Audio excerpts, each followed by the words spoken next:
വനം വകുപ്പിൽ ജാതി വിവേചനമെന്ന പരാതിയിൽ 24 സംപ്രേഷണം ചെയ്തൊരു വാർത്തയിൽ നടപടി ഉണ്ടായിരിക്കുന്നു. ജനറൽ ഡയറിയിൽ പട്ടികവർഗ വിഭാഗക്കാരുടെ പേര് പ്രത്യേക കോളത്തിൽ എഴുതരുതെന്ന് assistant principal chief conservator of forest ഉത്തരവിട്ടിരിക്കുന്നു. വിവരാവകാശ രേഖകൾ ഉൾപ്പെടുത്തി 24 നൽകിയ വാർത്തയിലാണ് ഈ നടപടി. 24 ഇംപാക്ട് വാർത്തയുടെ വിശദാംശങ്ങളുമായി ഇടുക്കിയിൽ നിന്ന് രാഹുൽ വിജയൻ തത്സമയം ചേരുന്നു. Rahul, good morning. രാഹുൽ, പറയൂ.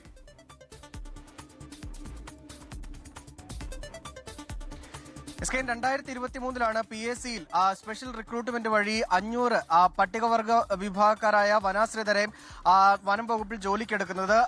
ആ ഉത്തരവിൽ, അവരുടെ നിയമന ഉത്തരവിൽ തന്നെ കൃത്യമായി പറഞ്ഞിരുന്നു, ഇവരുടെ നിയമന നടപടികളിൽ മാത്രമാണ് എന്തെങ്കിലും തരത്തിലുള്ള പ്രത്യേകതയുള്ളത്.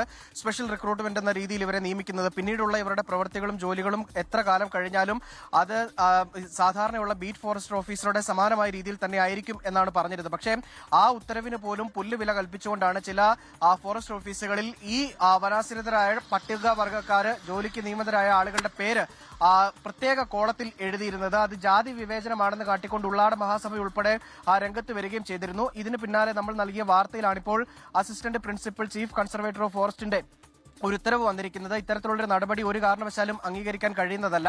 ഏതെങ്കിലും വിധത്തിൽ ഈ നടപടി ഇനിയും ഇവരെ പ്രത്യേക കോളത്തിൽ പേരെഴുതി ചേർക്കുന്ന നടപടി ഉണ്ടായി കഴിഞ്ഞാൽ അത്തരം ഉദ്യോഗസ്ഥർക്കെതിരെ കർശന നടപടി ഉണ്ടാകുമെന്നുള്ള മുന്നറിയിപ്പ് കൂടിയാണ് ഈ ഉത്തരവിൽ പറയുന്നത് എന്നുള്ളതാണ് ഏറ്റവും പ്രധാനപ്പെട്ട കാര്യം. മച്ചിപ്ലാവ്, അതുപോലെ തന്നെ മച്ചിപ്ലാവ് ഉൾപ്പെടെയുള്ള ഫോറസ്റ്റ് ഓഫീസിലെ വിവരാവകാശ രേഖ നമ്മൾ മുന്നോട്ട് വെച്ചുകൊണ്ടായിരുന്നു ഈ വാർത്ത കൊടുത്ത്. അതിൽ കൃത്യമായി പറഞ്ഞിരുന്നു, കൃത്യമായി കാണിച്ചിരുന്നു, കൃത്യമായി എഴുതിയിരുന്നു. സ്പെഷ്യൽ റിക്രൂട്ട്മെന്റ് എന്നൊരു കോളം തയ്യാറാക്കി അതിലാണ് ഈ പ്രത്യേക നിയമനം വഴി ജോലിയിൽ പ്രവേശിച്ച ആളുകളുടെ പേര് ജനറൽ ഡയറിയിൽ എഴുതിയിരുന്നത്. അതൊരു കാരണവശാലും ഉണ്ടാകാൻ പാടില്ലാത്ത നടപടിയായിരുന്നു. എന്തായാലും അതിലൊരു നടപടി ഉണ്ടായിരിക്കുന്നു. അത് സന്തോഷമുള്ള കാര്യം കൂടിയാണ്. SK, okay, thank you Rahul Vijayan. ലോകത്തെവിടെയായാലും ഏത് സമയത്തും 24 വാർത്തകളും ഓഗ്മെന്റഡ് റിയാലിറ്റി പാക്കേജുകളും എക്സ്പ്ലെയിനറുകളും വിശദമായി കാണാൻ ഞങ്ങളുടെ യൂട്യൂബ് ചാനൽ നിങ്ങൾക്ക് സബ്സ്ക്രൈബ് ചെയ്യാം.